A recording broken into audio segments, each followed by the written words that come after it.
Il y a quelqu'un qui a reçu de l'argent de l'État pour organiser l'élection. Donc il devait prendre toutes les dispositions pour que les conditions de transparence soient réunies. Il faut que le Congo arrête avec ses manœuvres de proclamer admis des personnes qui sont échouées. Il faut qu'on arrête ça. Non, mais ça, il faut le dire. Ou alors, vous n'êtes pas une démocratie. Si nous n'obtenons pas la décentralisation de la liste électorale, c'est un deuxième échec. Si les questions d'autonomie financière et d'autonomie administrative de la CNI ne sont pas obtenues, c'est aussi un échec. Parce que cette CNI-là, on ne connaît même pas la composition. La coordination a combien de membres? Et puis, bon, il y a des choses qu'on ne peut pas dire. On va dire le président de la Cour suprême et en même temps le président de la CNI. Vous savez ce qu'il vous répond? Il n'est pas juge du contentieux, donc ses fonctions peuvent être cumulatives. Nous disons que les rapports de la Cour constitutionnelle vont à la Cour suprême. Donc il y a forcément un conflit d'intérêts. Est-ce qu'il est indiqué dans un processus qui se veut transparent que le président de la Cour suprême, qui est en même temps président de la Haute Cour de justice, soit aussi président de la CNI? Il y a quand même d'autres cadres. Il faut que la CNI soit autonome financièrement et qu'elle rende compte aux contribuables.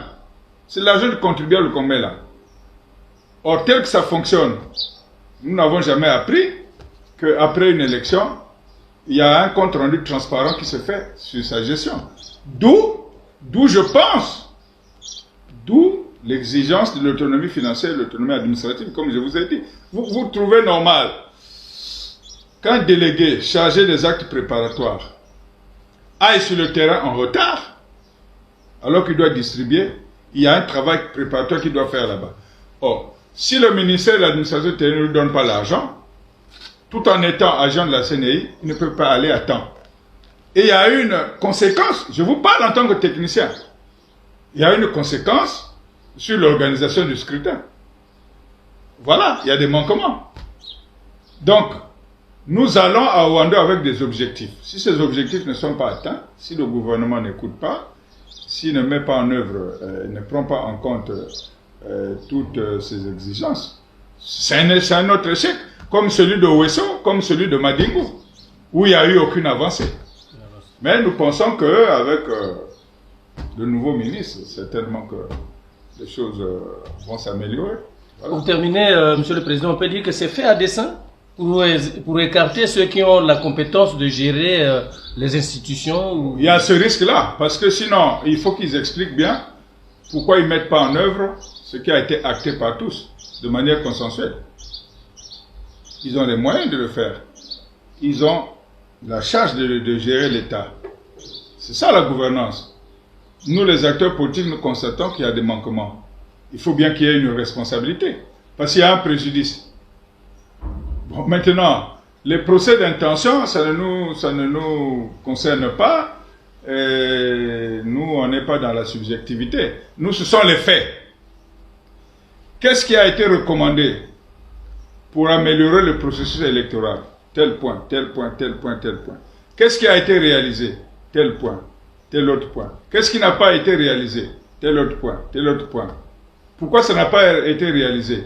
Mais le comptable, c'est celui qui a la charge de mettre en œuvre ces recommandations.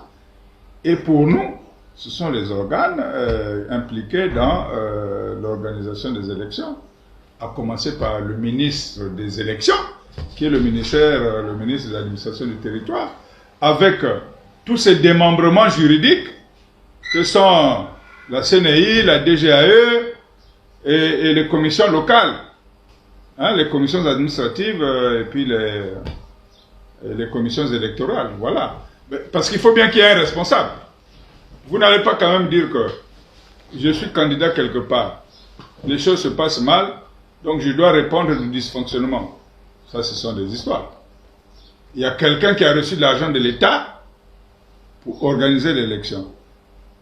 Donc il devait prendre toutes les dispositions pour que les conditions de transparence soient réunies.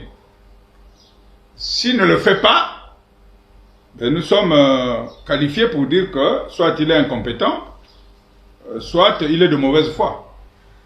Ah, il y a ce risque-là. Ce ne sont pas les acteurs qui vont en compétition qui organisent l'élection. N'est-ce pas? Il faut que le Congo arrête avec ses manœuvres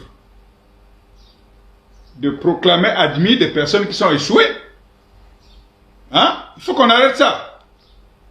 Hein? Non, mais ça, il faut le dire. Ou alors, vous n'êtes pas une démocratie.